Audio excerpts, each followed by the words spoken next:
हिजो काठमाडौँमा भएको आन्दोलनमा दुईजनाको ज्यान गुमेको थियो र ज्यान गुमाउने दुईजना मध्ये एकजना पत्रकार उहाँ नै हो।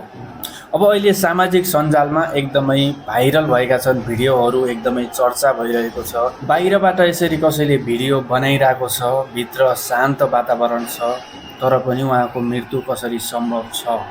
कसरी उहाँ एउटा घरमा बाहिरबाट आगो लागेको घरभित्र जलेर कसरी उहाँको मृत्यु हुन सक्छ?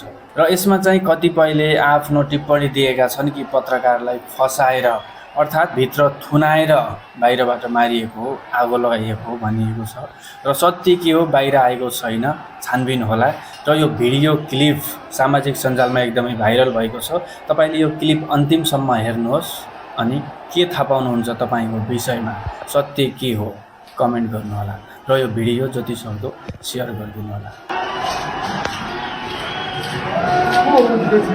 पत्रकार वाइस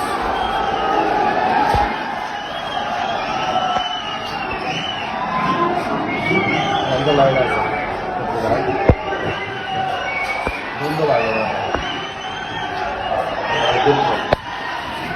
आगो लागिसकेको छ। आउनु थाल्यो।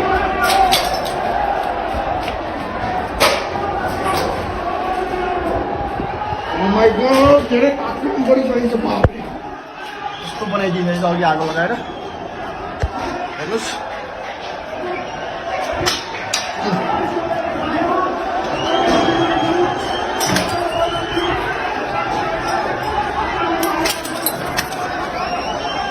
हेर माथि माथि